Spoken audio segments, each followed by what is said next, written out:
Hey, what's up, guys? Happy Friday. I haven't done a video. I actually have done 3 and just never got around to posting them because the holidays are effing crazy, but we are back. And what do we come back to on January 2nd, 2020? We come back to Surviving R.Kelly, The Reckoning. Very hardcore name. And it is the newest installment of the R.Kelly docu-saga. And this time it is with a lot more people, newer faces, some same faces. Javante Cunningham is back. Faith Rogers is back. Geronda Pace is back. Rocking a natural fro, by the way. You know, very cute. And, you know, it's basically taking a deeper dive into R. Kelly's growing up space, and then what happened after the documentary. So let's just get into it real quick. The beginning of the documentary re-enters Bruce, his older brother, and I feel like Bruce is a very troubled guy. I think everybody knows that, but I also think that Bruce was also abused, and more than what he was willing to say on camera. And that might be a reason why he is the way he is, and kind of protective of R. Kelly more than r.kelly, because he was also abused and just doesn't want to talk about it. They deep dive into their childhood, and let's be honest, the childhood was shit. Their childhood was not good. There is no excuse for what R. Kelly has done at all whatsoever.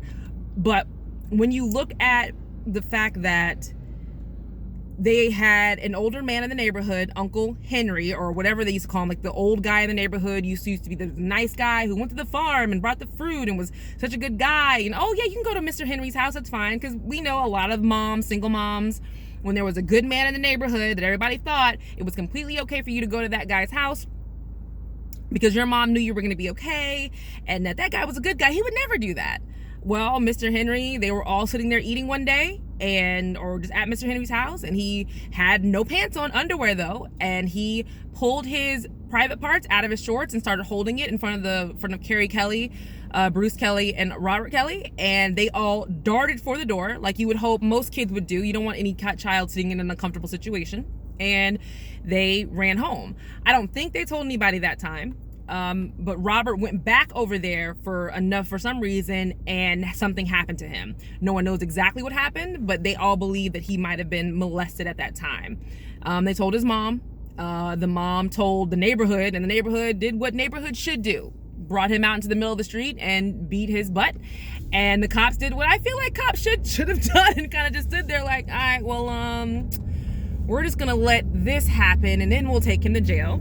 He bonded out and came to Robert Kelly's mom's house, and he asked her not to testify in exchange for $5,000. Mind you, $5,000 back in that time was a large amount of money, especially when you're living in the projects. So it's not something that any of us as parents would do, but back in those days in poverty, I can understand why she would take that kind of money. She probably already figured it already happened. I will never let this happen ever again. I'm gonna keep my kids safe. I'm gonna make sure all the neighborhood knows about you, and we'll just handle it that way. So I don't fault her. I do think it was not the right way to handle it, but when you're poor and struggling and someone hands you that type of money, I mean, what are you supposed to do? I mean, a lot of people, and I hate to bring this up again, but you know, the Michael Jackson kids payoff situation, it's kind of the same thing. When someone offers you that kind of money, what do? I wouldn't do that, but I'm not them. I'm different. I'm different. I'm not struggling. I'm not, you know, living hand to mouth where I have to make that kind of real thought process. I'm good, but some people aren't, but that's neither here nor there. So that situation ended. Now they have what a lot of people are saying is his older sister, but no one really knows if it's their older sister or they're an older neighborhood girl or a babysitter, but she wasn't too much older than them, and started to, I'm just going to call a spade, started raping r.kelly and R. Kelly. And no one seemed to have done anything. I don't think they really talked about it. I think R. Kelly was kind of proud that he had sex with an older woman, not really understanding the dynamic of rape, of course, not understanding the dynamic of sexual assault. And he kind of seemed proud of it. Carrie didn't. And it was just, you just got this cycle of abuse with one kid who doesn't know how to handle it, one kid who does know it's wrong, and it's very, very sad. A lot of people on Twitter didn't like that they showed this part of R. Kelly's life, saying, well, it doesn't matter, he still did what he did. But this part has to be shown, because they're trying to show that though he is a predator, it didn't just happen out of nowhere. He didn't just wake up one morning and decide, hey, I'm gonna start a sex cult, or I'm gonna start having sex with little girls. He was a little boy who started having sex with grown people. He was sexualized at an early age and probably thought this is completely okay. It happened to me, I'm fine, I'm gonna do it to other girls, it's no big deal, nothing happened to them, I didn't say anything. Most kids, he probably found a way to rationalize all of this, which is why they brought this up. It is not excusing what he did. What he did was wrong. And once again, I'm very happy that, ooh, child, I hate when people come around this corner. I'm very happy that they had the therapist on the episode to kind of explain that there are a large amount, sorry guys, 1 second, I have to get all the way over. There we go. There's a large amount of sexual assault victims who become advocates for other victims, and there's a very small portion who become victimizers. They take their power back in a way that brings down others, because that makes them feel like, I'm not a victim anymore, I'm the one in power, I'm the one in control, I'm the one making all the decisions, this and that. And again, it doesn't excuse anything, but it gives you a deeper insight into how this kind of happens. And it's definitely sad. They then go into how the survivors are being handled. And this was r.kelly's biggest issue with the documentary. And she's not in the new one. They use old footage from a previous one in the new one. The same thing with Lisa Van Allen. They use old footage from her from the previous documentary in this one. They are not in this one with new footage. They both had the same complaint, that the young women who put themselves out there to but to tell their stories about R. Kelly were not properly taken care of. There was no aftercare, there was no nothing. It was literally like, oh, well, thanks for your information, thank you for making this a smash hit, you can come back for the next one. But there was no therapy, there was no care, there was no really handling with kid gloves. And they kind of show this in the documentary. There was a death threat / gun threat at the premiere of the documentary, and the documentary premiere had to be shut down, of course, for everyone's safety. I don't know, whoever did that threat, I'm not sure why they thought that was gonna stop this money machine for Lifetime from happening, but whatever. Faith Rogers got a very large brunt of it, where nude photos were being threatened of her to be leaked out there. A video of her was threatened to be leaked. Her sister had to deal with nude photos. Her parents are getting hang-up calls. They had to move. Geronda Pace is getting accosted inside of the mall with her 2 children with her, which I just think it's one thing to be by yourself and getting accosted. It's annoying, it's frustrating, but to the people who did that while she was with her children, y'all, over R. Kelly, y'all have lost y'all rabbit ass minds. You should not ever, I don't care how mad you are at somebody, because I've been very mad at people before. If I see their kids are standing there, I'm done being mad.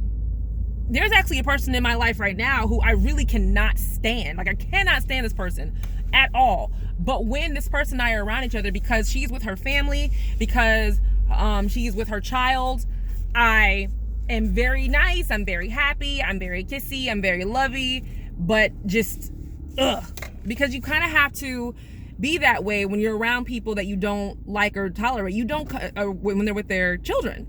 And I feel bad for Geronda having to run away from those girls at the mall over R. Kelly. Come on now. Are there really stands like that now for R. Kelly? Has he put out new music where we're still standing for him? I don't understand it. Let's say the documentary didn't happen. When is the last time R. Kelly was on the radio with a hit? Not a song we loved, like a hit, like a new hit that came out, let's say between 2015 to now. Maybe you'll go back a little before that, 2013 and now. There has not been an R. Kelly hit, so for him to still have stands, it's a little weird for me. But all the girls are having issues. And it was sad hearing their stories, because they did put themselves out there, to be honest, to kind of get justice for themselves, to even have voices for themselves, because they weren't able to have one. And people are now treating them like they're pariahs and disgusting, and they're bringing down a black man. And it's very odd to me. Yeah, I mean, y'all don't know some of these people don't know R. Kelly personally. He is just somebody famous. He's not anybody's, like best friend, close friend, brother, sister. He pays my bills. It's nothing like that. We are just fans, and I say that for everybody. These are just human beings. We are expecting them to be more than what they are, and they're not, and we're expecting to know them and have them know us and love us, and they don't know us. They don't care about us. We're fans. We buy their records. We help pay their bills. That's it. We move on to the newest victim. Not the newest. The very first victim of R. Kelly. I think her name was Tiffany Hawkins. Her name was Tiffany Hawkins. Sorry about that. She actually was friends with Aaliyah. She was a singer, was a background singer. And she met R. Kelly when she was 15 years old. And she actually made a report. She was the first girl to ever report that R. Kelly was doing something. And she tells a very interesting story about orgies with 13 and 14-year-old girls, and how he told her that they were gonna help her make her album, and then it turned into just about sex. And she was still friends with Aaliyah when Aaliyah and R. Kelly got married. And she was happy that they got married because she didn't want to have sex with him anymore.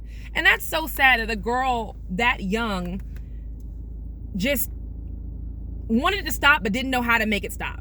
She wants to be a singer. He says he's going to make her a singer, so I just need to get through this to get to the other side. She can't get through the other side, so she's just happy, even though her friend is now having to go through the same torture she's having to go through. She's just happy it stopped. That's so sad. And again, this is how you know that these are children that we're dealing with. These are little girls we're dealing with who can't really make rational or reasonable decisions. Because any rational grown woman would never allow a man to hold her future in their hands like that. We wouldn't just say, okay, well, I got to keep having sex with him because he's going to make the doors open for me. And I know we've had in the Harvey Weinstein case, there have been some women who kind of let him do whatever so that he could open doors, but it wasn't an ongoing thing. And that was hard to understand, but that's for a different video. But I feel bad because these were girls who were victimized, but she did file a civil lawsuit. There wasn't enough proof to do a criminal lawsuit. Apparently she did a 7-hour deposition, and at the end they were put out of the law office because a lot of people, the lawyers for R. Kelly, knew, okay, this is more than what we thought and we need to kind of regroup. And she ended up getting $250,000, but of course she gave up her goal of singing and wanting to be a singer.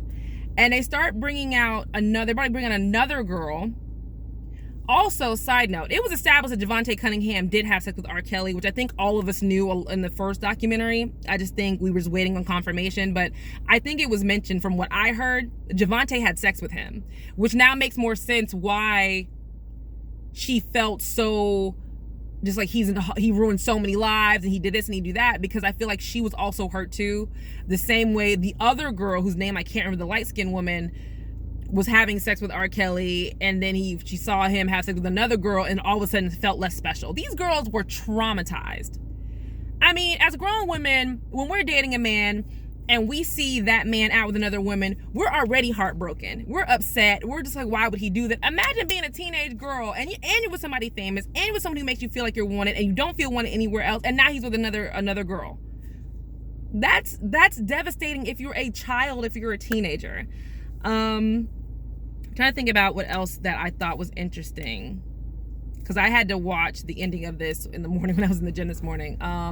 It was nice to see that Faith Rogers had really good parents. She came from a good home. She wasn't out there wilding out. Her parents didn't take her to an R. Kelly concert like the Savages or the Clarys. Their daughter went on their own and she wasn't supposed to, apparently, and they're dealing with this as well. And it's always those preacher kids. They always end up doing real crazy stuff. We've all seen that. I mean, let's keep it a buck. But so far, the documentary, the new version, it's bringing up a lot of information, but it's also helping us understand the pathology behind how this got to where we are now. How his MO was to get these young girls, keep them in this kind of situation, keep having sex with them, have them bring young girls to him. Because another thing that he didn't go look for young girls after a little while. He said, oh, go get your friends. Go get your friends, we'll hang out. Go get your friends, you'll kick it. So now he feels maybe like, oh, I'm not doing anything. They're just bringing the girls and I'm just being nice. So it's a compelling story. So I didn't think it was going to be compelling. It definitely is. I'm hoping all these women get their stories out. I almost forgot. The 2 white women that came out of nowhere. Child, I honestly can't with both of those women. I don't even remember their names. All I know, they were 2 R. Kelly supporters who used to work for them, and one of them is pregnant. And I'm wondering if she's pregnant with a little girl. You're looking at you actually watched that sex tape and said, oh yeah, that's the girl from the house. Oh yeah, that's Robert. That's definitely him. So that's him with a 14-year-old. That's him in the video, almost, I think he might have been 27, 28 at the time, maybe 30 at the time. You know that's him in the video, but it's just like, well, it wasn't statutory rape. It's just 2 consenting adults, it's 2 consenting people having sex. I don't see anything rape about it. She's 14. At 14 years old, you cannot consent in the United States to have sex with an adult. You have to be a certain age. You cannot do it at 14. You can't consent to anything at 14. And for her to sit there as a future mom, if she's not already a mom, and say that was beyond disgusting. And I'm sorry, I don't know why those 2 women, I get they want to defend R. Kelly. That's their position, and that's anybody's position to defend R. Kelly. We can criticize it though. And I hope she's ready for the criticism and backlash that she's about to get. And the sister who also said that, oh yeah, I was so supporting of surviving lies, and these women are liars, and you can go to the police. And okay, almost 75% of sexual assault victims don't go to the police because they're scared they're not going to believe. So in Chicago, black girls who are barely believed are going to go to the cops about a celebrity and say they were sexually assaulted or say something happened to them, and they're going to get believed, right? What sense does that make? I felt like these 2 women were plucked right out of the White Girls movie, and it might be the Wayans brothers. It has to be. There's no way 2 real women in this age in 2019 think that what happened was just 2 people having sex. It's not a big deal. I didn't see anything wrong. I didn't think that anything was going on. I believe R. Kelly. These women are lies. They're after money. Who would sign up for this? I need men and R. Kelly fans and all this. No one signs up to be called a liar. No one signs up to be criticized, to be ridiculed, to everybody knows that R. Kelly still has nutso fans. So who would sign up for this? If this was me and they would have asked me to be in the documentary, I would have told them, hell no, absolutely not. And if I am going to be in that documentary, I'm going to be blacked out like that other lady was, because I don't want the problems. I don't want the drama. It's not worth it. These women put their lives out there and were relentlessly ridiculed. So part 2 comes on tonight. I am looking forward to seeing part 2 of part 2, The Reckoning, and seeing how far this goes, because it cannot get any worse than this. And we all said that last time, and then it got worse. So let's get the conversation started. I'm running into the store real quick. Drop them into my comments. Let me know what you think. Like and subscribe to my channel. Follow me on Twitter at Kia Shakur, or find me on Instagram at I am Kia Giovanni. All right, have a great day.